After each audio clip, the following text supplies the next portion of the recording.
Jadi di negara kita ini memang banyak yang aneh. Lembaga negara resmi, perusahaan negara resmi itu bisa diatur oleh kartel. Anda bayangkan, Direktur Timah, Kementerian Energi diatur oleh seorang yang punya jabatan apa-apa. Kok bisa mengatur? Share-nya harus ini, harus ini, harus ini. Nanti yang punya smelter harus ini, harus ini. Kok bisa gitu loh? Kan aneh negara ini. Laut di Tangerang dipasang pagar bambu 30 kilo.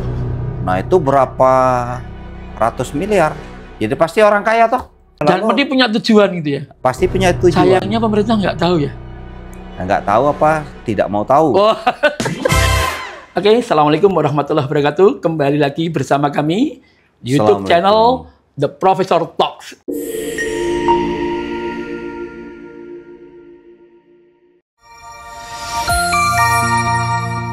Jadi kita akan bertanya kepada banyak profesor tentang bagaimana keilmuan dan pandangan-pandangan kritisnya untuk masa depan bangsa kita ini. Karena selama ini kita melihat bahwa profesor itu seorang dalam akademisi guru besar yang paling tinggi dalam sebuah kampus gitu ya. Sehingga kadang-kadang anak muda itu takut mau ketemu profesor. Serem.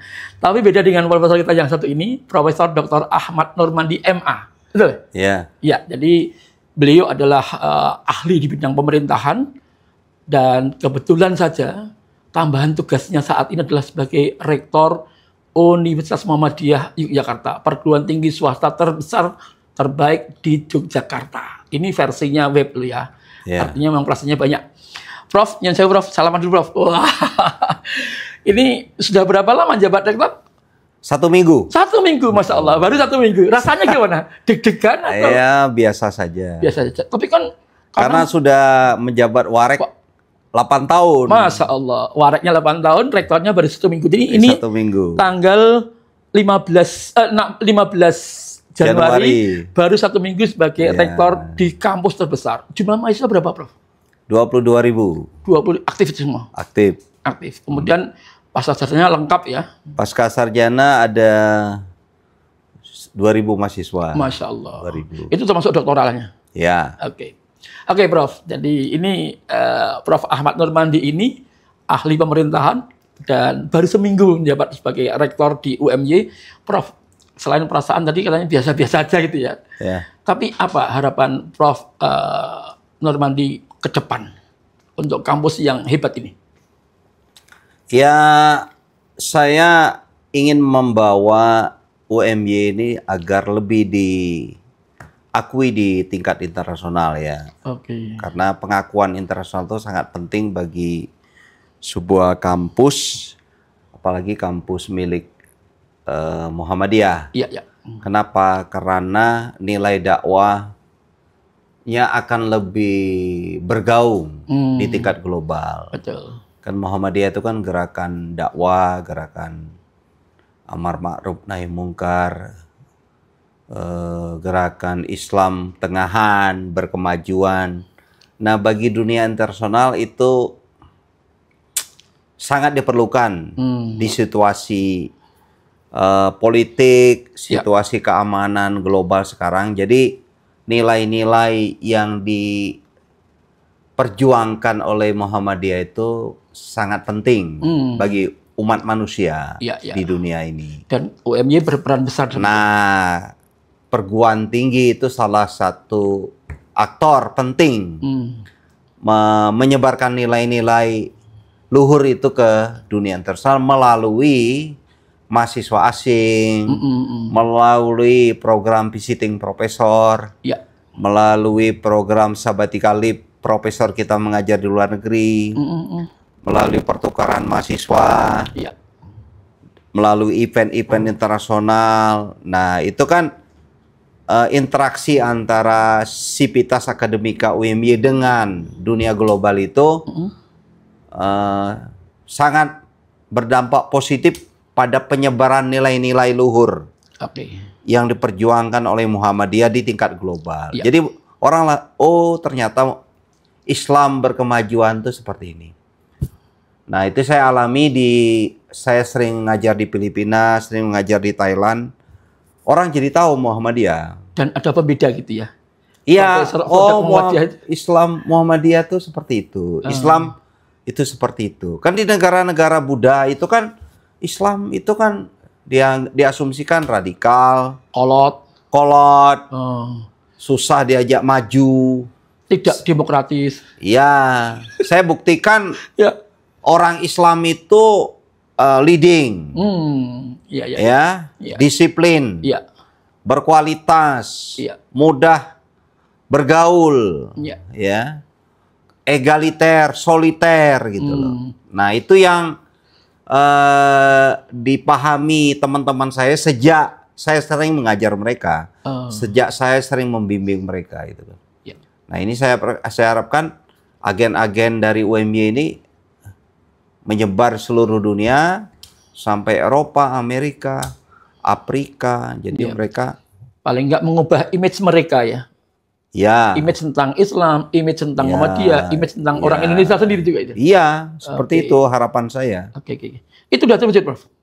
Sudah. Paling nggak ke negara-negara tadi, Filipina, Vietnam, sudah. Thailand. Akibat berbagai akibat saya sering mengajar di luar negeri, teman sering ngajar luar negeri, kemudian ada interaksi dengan orang di berbagai negara tetangga, itu banyak mahasiswa yang melamar jadi mahasiswa di UMY. Tahun ini per hari ini misalnya periode ini sudah melamar ada 8.100 mahasiswa asing pingin kuliah di sini. S1, S2? S1, S2, S3.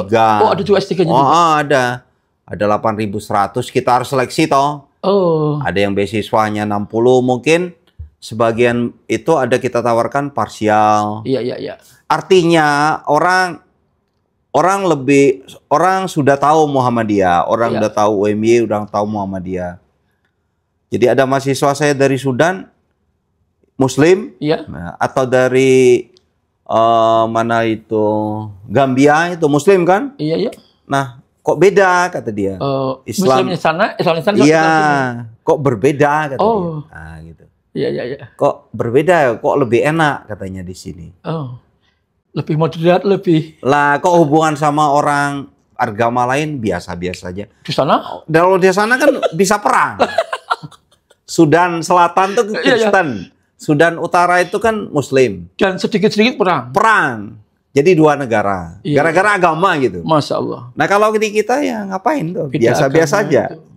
Kan biasa. Lakum dinukum waliyadin. Iya, betul. Nah, tapi bagi mereka itu prinsip. Oke. Prof, ngomong-ngomong, tadi 8.100 yang melamar tadi, itu adakah yang non-Muslim? Banyak non-Muslim. Oh, malah banyak non-Muslimnya? Banyak non-Muslim. Di UMY? Iya. Dan mereka merasa enjoy begitu? Ya enjoy, biasa. Ada yang Kristen. Iya. Kristen, Katolik. Kebanyakan Kristen tau kalau dari Afrika. Betul. Dari Eropa, dari kebanyakannya ilmu yang diambil apa itu, Bro? Ya semuanya, semua bidang ilmu, mulai dari politik, kemudian perawatan, manajemen, lalu engineering, nah itu. Tapi beasiswa tuh biaya mereka tuh? Beasiswanya 60 orang. Oh, 60 orang. Biasanya 60 orang. Hanya 60 orang kita punya anggaran. Masya Allah. Sisanya itu mereka biaya sendiri, parsial. Jadi parsialnya misalnya mereka kita kasih free tuition fee. Iya. Nanti biaya hidup segala macam mereka sendiri. Kan di Jogja murah kan? Iya, betul. Di Jogja murah, jadi ada berapa mahasiswa saya dari Filipina, murah sekali di Jogja dibandingkan di sana. Iya, betul. Saya bilang ya silakan dari teman-teman yang mau kuliah di sini. Gitu. Jadi itu adalah ikhtiar dari UMY. UMY dan terutama juga Prof. Norwandi yang sudah keluar negeri mengajar, profesor mengajar istilahnya. Ya, ngajar, visiting profesor. Visiting profesor. Iya. Prof, ngomong-ngomong soal keilmuan Prof. Norwandi ya. Jadi Prof. Norwandi adalah orang pemerintahan. Ilmunya pemerintahan, bukan pemerintahan. Ilmunya pemerintahan. Enak nggak sih Prof. punya ilmu pemerintahan tuh?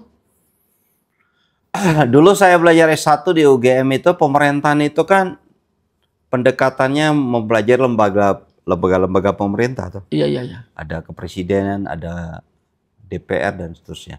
Nah sekarang agak bergeser kajian saya Jadi pemerintahan, kebijakan publik, dan ICT, Information Communication Technology. Jadi bagaimana pengaruh media sosial, teknologi 2.0, 3.0, 4.0 terhadap penyelenggaraan pemerintah. Termasuk kebijakan pemerintah. Misalnya sekarang, siapapun menteri atau presidennya pasti punya akun sosial media, terutama Instagram yang populer. Nah, atau Twitter, ya, X, dulu Twitter, sekarang X, ataupun YouTube, ya enggak. Artinya dampak, karena kenapa? Karena 90% penduduk Indonesia menggunakan media sosial. Anda kan tiap hari buka medsos, bahkan melebihi 24 jam. Ya enggak? Kadang lupa istrinya kan? Atau istri lupa suami, ya kan? Gara-gara TikTokan. Gara-gara WA. Ngobrol pun buka WA, ya enggak? Nah, artinya orang lihat media sosial tiap hari. Nah, oleh karena itu saya sekarang udah berapa tahun ini saya fokus. IC-nya ICT tadi ya? ICT termasuk medsos. Oke. Jadi termasuk kalau ada yang mengatakan no viral, no justice, itu gimana komentar? Sebagai orang pemerintahan? No viral, no justice. Jadi kalau nggak diviralkan dulu itu nggak diurus itu. Saya kira hukum itu betul juga ya. Kan begitu? Iya, no viral, no justice. Misalnya yang terjadi di Lampung. Jalan, saya kan sering ke Lampung. Kalau di jalan nasional bagus. Provinsi ya 50-50. Mulai masuk kabupaten, itu jalan, sungai, selokan, atau apa gitu. Atau apa nggak jelas. Lahan pertanian. Sehingga di foto diviralkan oleh banyak orang. Dan sekarang begitu mudah kan? Ya, jadi pemerintah lebih perhatian. Entah jembatan roboh, entah siswa yang harus sekolah lewat jembatan yang nggak bagus, lewat sungai, nyebrang.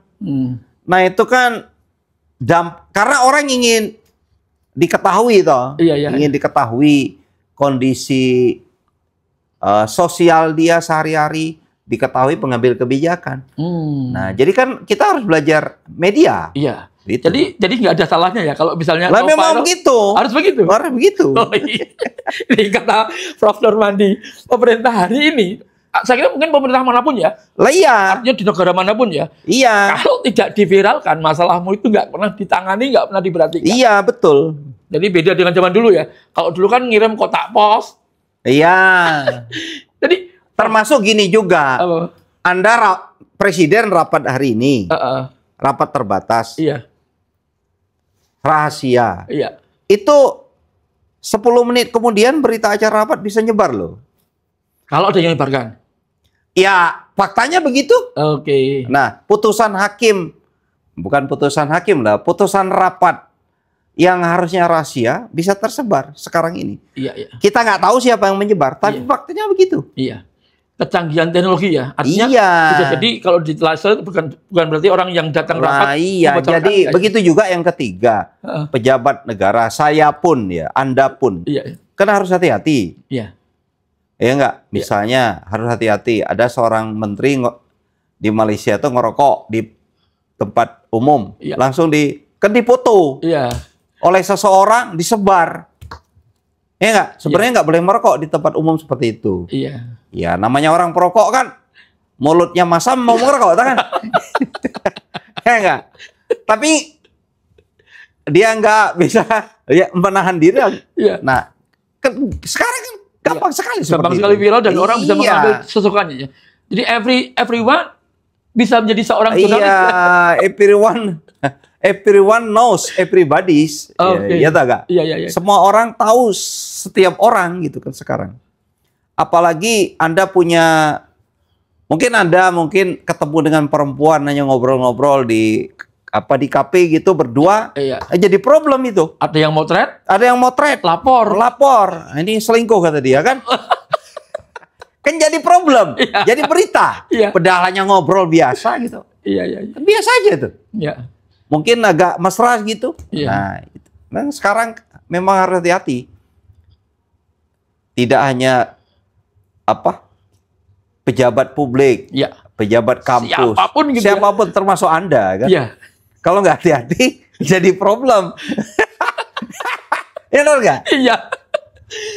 Prof Nyun Sewu, kalau begitu misalnya itu, apa komentar Prof Nurmandi ketika Mas Gibran buka lapor Mas Gibran itu nggak efektif sama sekali ya? Ya itu kan. Ini orang pemerintah lihatnya sebagai orang pemerintahan, komentarnya apa itu? Ya, jadi pelaporan itu kan ada namanya chatbot. Chatbot itu teknologi Ya. versi 4.0 atau 4.0 artinya chatbot ini. Anda ngasih masukan ngeritik pemerintah langsung masuk chatbot. Nah, chatbot itu mengolah dirinya, mengolah data, Ya. langsung mengklasifikasikan data. Oke. Itu namanya chatbot. Iya. Nah, chatbot ini populer di negara-negara demokratis, Oh. termasuk Indonesia. Iya, iya. Cuma ada yang dikelola bagus, ada yang tidak dikelola dengan baik. Nah, kita sudah punya namanya e-lapor. Itu sebenarnya chatbot. Sudah masuk di situ harusnya. Iya. Siapapun bisa melaporkan Iya, apapun. e-lapor aja. Oh. Jadi nggak usah buat sendiri, presiden, wakil presiden. Nggak usah buat chatbot sendiri. Seperti zaman dulu ya. Iya. Datang. Langsung aja antri. di mana di e-lapor. E-lapor kan sudah ada. Oh, oke. Di Malaysia juga sudah punya. Oke. Namanya e-participation. Iya. Di Korea ada juga seperti itu.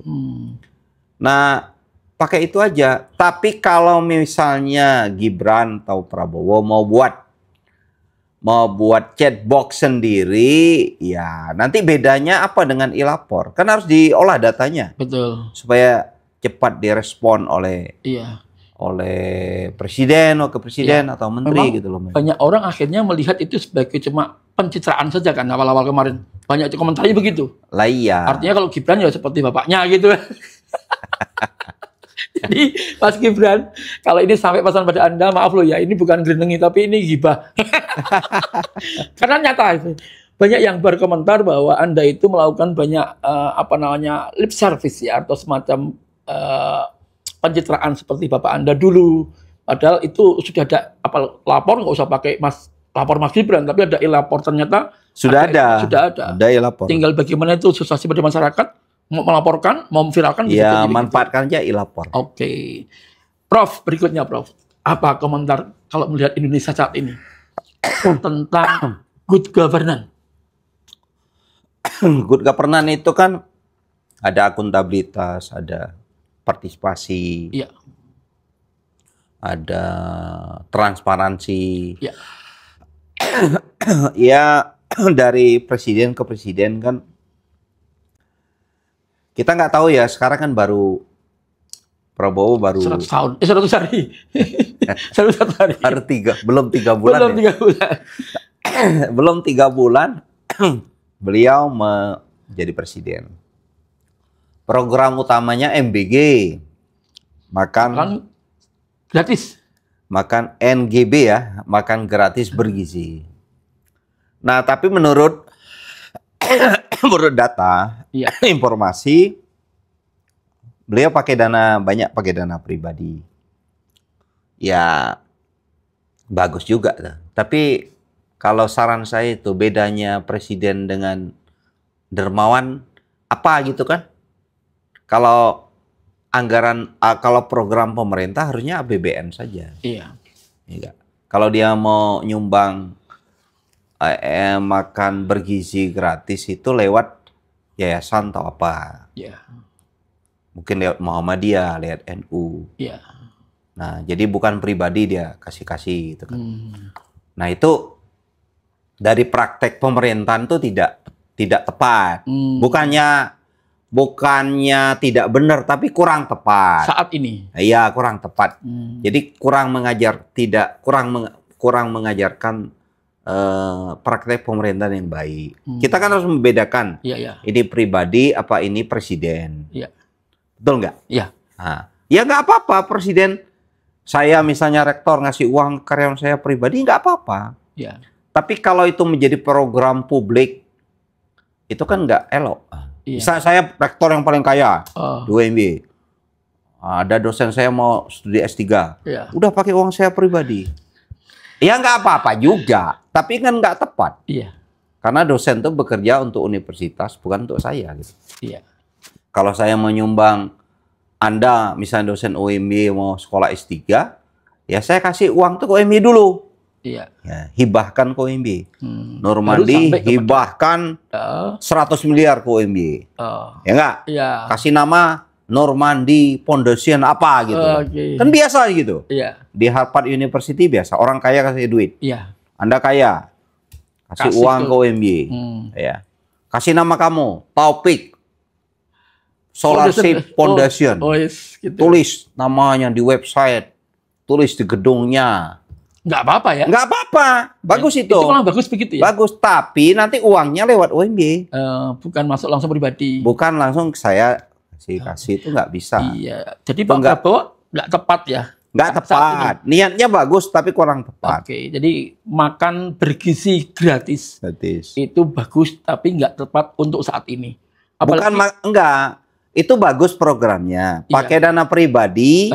Tapi harusnya tuh ya sudah lewat lembaga-lembaga negara aja. Iya.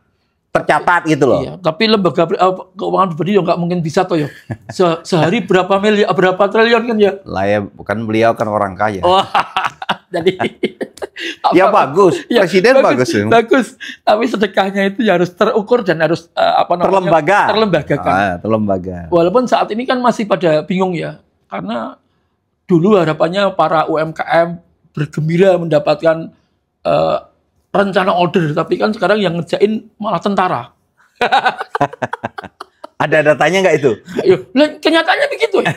Di setiap itu yang terlibat ada TNI, AU, TNI apa itu. Oh gitu. Iya. Oke, Prof. Jadi kalau melihat good governance saat ini, partisipasi masyarakat sudah mulai banyak ya.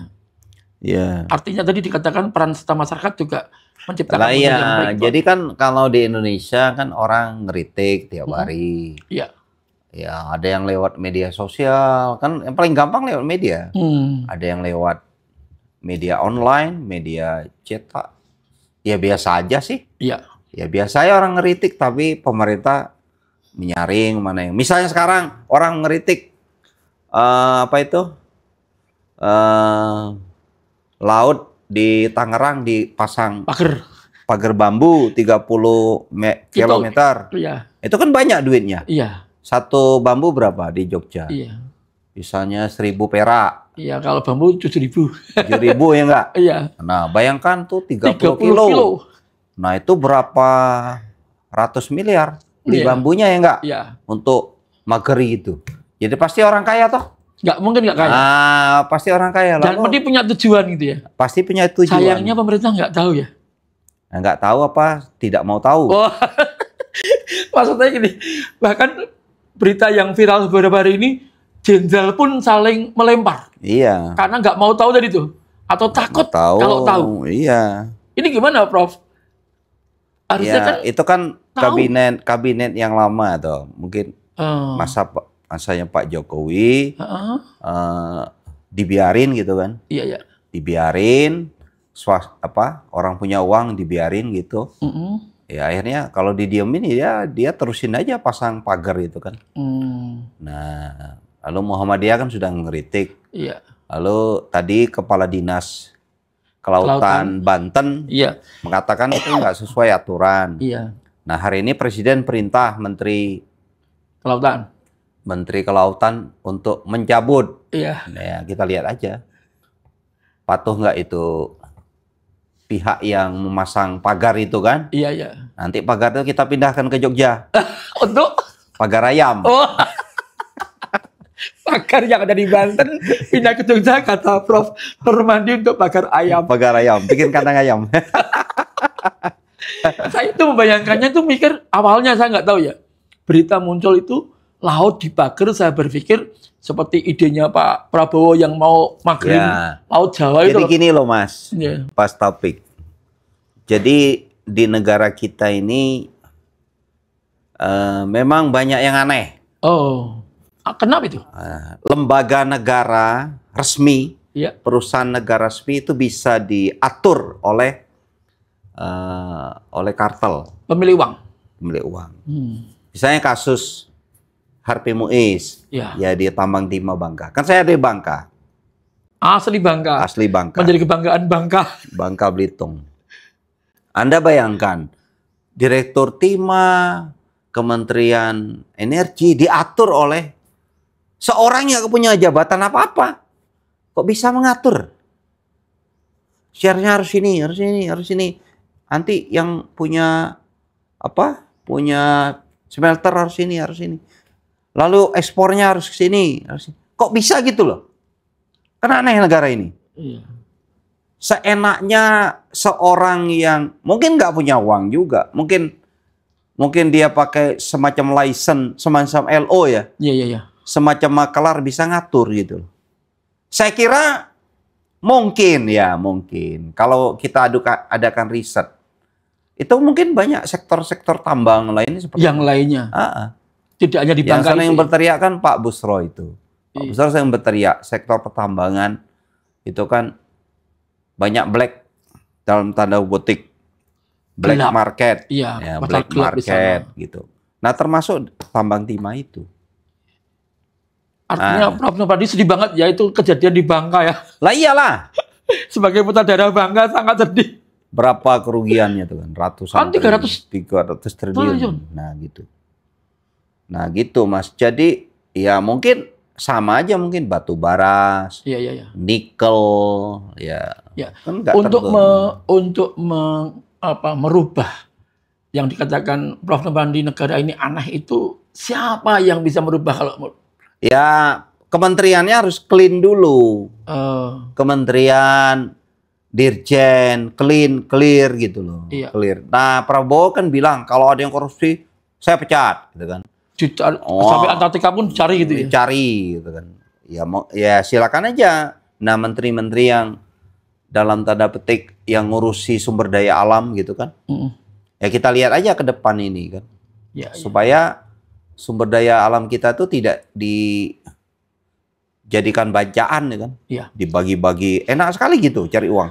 Padahal kita cari uang 5 juta aja sakit kepala kita kan. Berdarah. Dia 5 triliun enteng. Nah gitu. Dan itu terjadi di Indonesia bertahun-tahun ya?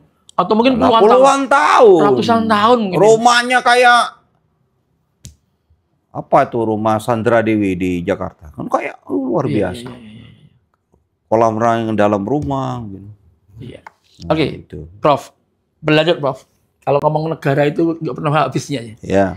Oke, sekarang bagaimana peran negara mengentaskan kemiskinan? Tadi kan rakyat mau cari uang 5.500.000 itu udah berpayah-payah berdarah. Ini bagaimana peran negara mengentaskan pemerintahan? Pemerintah ini mengentaskan. Sekarang gini ya, kita membentuk NKRI ini kan tujuannya kan jelas. Ya, tujuan mendirikan negara. Kalau Rousseau bilang kan kontrak sosialnya jelas. Satu, kesejahteraan sosial. Di negara ini kita buat itu apa untuk kesejahteraan sosial? Kenapa harus ada organ negara? Kalau nggak ada negara kan kita sering perang satu sama lain. Yang kedua, ketertiban sosial. Ketertiban sosial, keamanan. Nah itu kan harus ada negara. Seburuk-buruknya negara, lebih baik daripada tanpa negara. Oh, gitu ya? Iyalah. Misalnya, misalnya Sudan itu kan, dari kudeta ke kudeta, dari setiap tahun Papua gitu kan. Nah, ya terjadi perpecahan di dalam negara, lalu ada di luar negara gitu.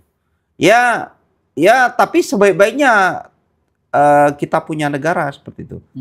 Misalnya kayak Burma sekarang, itu kan entitas pengelola negaranya kan terpecah-pecah. Ada yang rezim militer, ada yang pemberontak yang menguasai sebagian wilayah negara gitu kan. Nah kita alhamdulillah utuh. Semua wilayah NKRI ini dikuasai negara. Tidak ada satu jengkal pun tanah yang dikuasai dalam tanda petik oleh pemberontak. Ya enggak? Adalah, tapi kan tidak menguasai Secara keseluruhan. Secara keseluruhan. Tapi kalau di Burma nggak bisa. Kalau di Sudan nggak bisa. Gitu. Papua Nugini sama juga seperti itu. Iya. Artinya kesyukuran sebagai bangsa, meskipun tingkat kemiskinan masih ada, tapi bersyukur karena nggak ada pemerintahan. Iya. Bayangin udah miskin, banyak konflik lagi. Iya. Seperti di Sudan itu. Di Sudan. Lalu sekarang di Palestina. Itu kan tanpa negara. Masya Allah. Jadi Palestina itu kan ada Hamas, ada Fatah. Iya. Tepi barat Fatah, Gaza itu Hamas. Ya susah. Sebenarnya Palestina, tapi Palestina itu yang mana? Apakah Fatah, tepi barat, atau Hamas di Gaza? Itu kan beda. Mereka nggak akur, dua itu. Hamas sama Fatah. Dan dua-duanya dimusuhi Israel. Zionis. Ya satu lebih dekat Israel, Fatah. Fatah Hamas musuhnya dimusuhin. Anti sangat berjuang melawan Israel. Oke. Kalau si presiden sekarang itu agak dekat dengan Israel gitu kan. Nah, itu contoh ya Palestina ya belum negara ya susah gitu. Ya. Artinya masyarakat berperan besar dalam mengontrol negara gini, pemerintahan itu. Ya. Tadi dikatakan misalnya pemberontakan tidak terjadi disku di NKRI, tapi masyarakat juga berperan besar ya. Iya. Nah, saya pernah ditanya, saya kan pernah nulis artikel di International Journal of Political Science di Routledge. Jadi mengapa Indonesia itu mati-matian mempertahankan Natuna? Ya enggak? Kenapa? Dan saya jelaskan di artikel itu. Kenapa kok dukungan publik sangat tinggi pada waktu Cina itu mendekati Natuna? Ya, di medsos terus. Saya analisis di medsos. Iya. Jadi waktu itu Pak Jokowi kan bikin pangkalan di Natuna. Iya. Lalu dia foto di kapal perang. Di seberangnya ada kapal penjagaan nelayan Cina sedang patroli karena mereka menganggap miliknya Natuna itu milik mereka karena itu 9 dash line. Jadi 9 wilayah putus-putus di Laut Cina Selatan dianggap punya mereka. Karena menurut mereka nenek moyang mereka dulu cari ikan di situ. Orang Cina kacau juga itu kan. Kalau kayak gitu, kita juga kan pernah ke Kamboja. Iya. Ya nggak? Punya Indonesia itu. Punya Indonesia Kamboja itu. Karena Majapahit sampai sana. Madagaskar juga begitu ya? Iya. Jauh banget. Nah, itu kacau itu. Orang Cina itu kacau. Cina. Tiongkok itu. Nah, lalu ada wartawan South Morning Post itu wawancara sama saya. Kenapa kok orang Indonesia itu nasionalismenya sampai sedemikian fanatik? Iya, saya bilang. Kita itu berdarah-darah merebut kemerdekaan. Banyak nyawa melayang, banyak nyawa hilang. Gitu kan. Korban Jawa luar biasa. Kemudian kita disiksa oleh Belanda. Bilang. Jadi kami itu kalau kehilangan satu jengkal itu heroik. Ya nggak? Iya.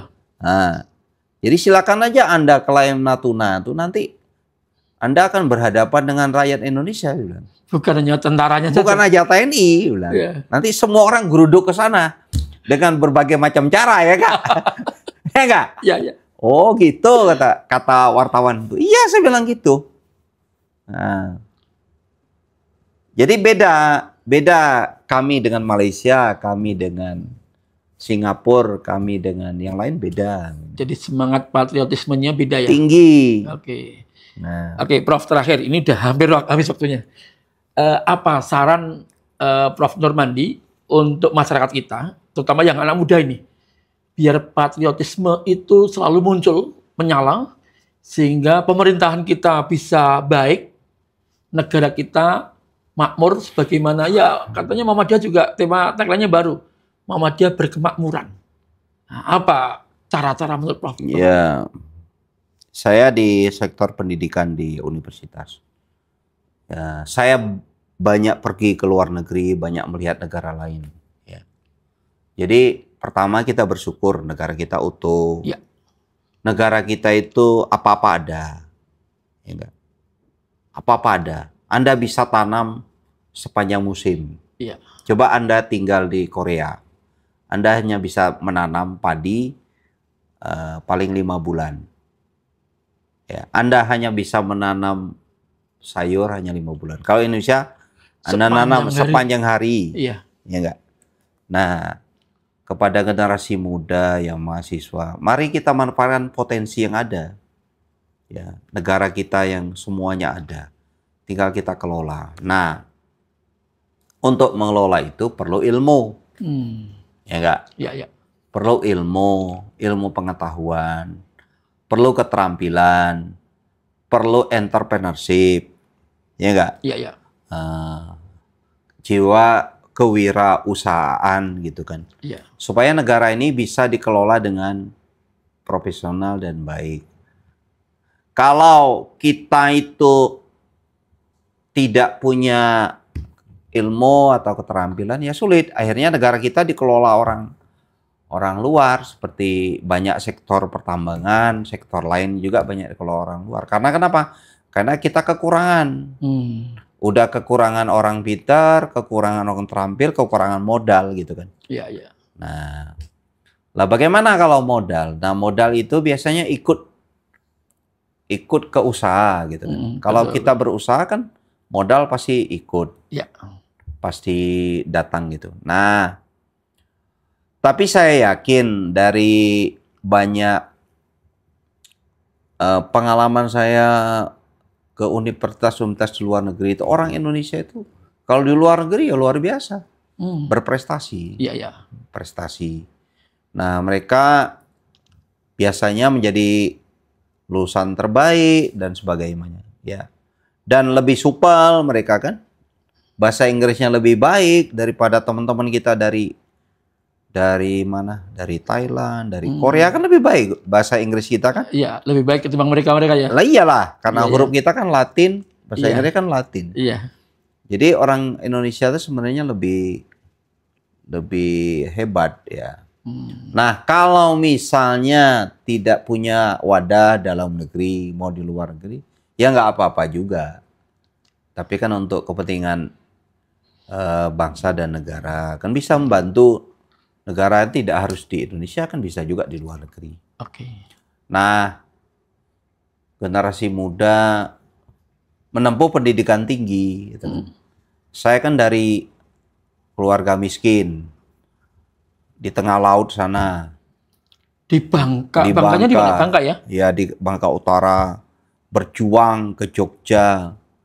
Naik. Dulu kan nggak ada pesawat mahal. Iya. Ya enggak. Harus ke Palembang nyebrang. Untung nggak dimakan buaya kan. Dari Palembang naik bus ke Jogja 2 hari 2 malam. Iya. Ya, bercampur dengan kambing, ayam, sebagaimana masa itu ya, itu. Pada tahun 80-an kan begitu. Iya. Jalannya rusak, gitu kan. Tapi saya bertekad meningkatkan mobilitas sosial. Mobilitas sosial vertikal melalui pendidikan. Iya. Karena saya nggak punya duit. Iya. Bapak saya miskin. Gitu kan. Iya. Jadi melalui pendidikanlah seseorang akan diangkat derajatnya, gitu kan? Betul. Nah. Dan Al-Quran sudah mengatakan, itu ya. Anda bisa bayangkan. Iya. Seorang Normandi dari pelosok laut bisa Bangka jadi Utara. Iya, bisa jadi profesor. Iya. Nah, untung nggak dibuat patung di sana kan? belum. Ya nggak? Iya. Nah, makanya saya bilang, Anda yang seharusnya tinggal di Jogja sangat bisa jadi profesor. Karena apa-apa ada. Iya. Ya nggak? Dibandingkan saya. Tapi itulah dalam Quran itu kan fantasiru fil ard. Iya. Ya. Hijrah, berjalan di muka bumi. Jadi orang yang sering hijrah itu orang yang akan maju. Jadi kalau Anda punya anak, suruh dia pergi. Jangan di Jogja terus, pasti nggak maju dia. Bantul, Parangtritis, Samas, Kedemang, nggak maju dia. Pergi keluar. Kalau bisa dia tinggal di negara lain 1 tahun, tinggal daerah, nggak apa-apa. Biar nilai kemajuannya bertambah. Dan punya semangat juangnya hidup. Semangat juangnya, iya. Iya. Kayak orang Padang itu kan harus merantau. Iya. Bagus itu kan perintahnya Quran kan. Iya. Fantasiru fil ard. Jadi merajalela, berhijrah di muka bumi.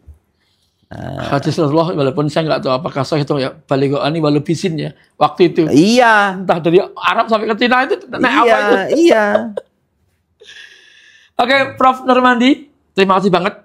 Terutama nanti kita lanjutin cerita tentang bagaimana perjalanan kisah hidup seorang Ahmad Normandy dari pelosok laut di Bangka Utara sampai ke Jogja dan sekarang menjadi kebanggaan warga. Karena apa? Guru besar.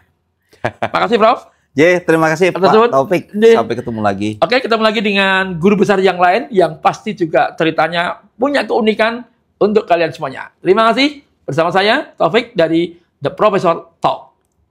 Assalamualaikum warahmatullahi wabarakatuh. Waalaikumsalam warahmatullahi wabarakatuh. Alhamdulillah.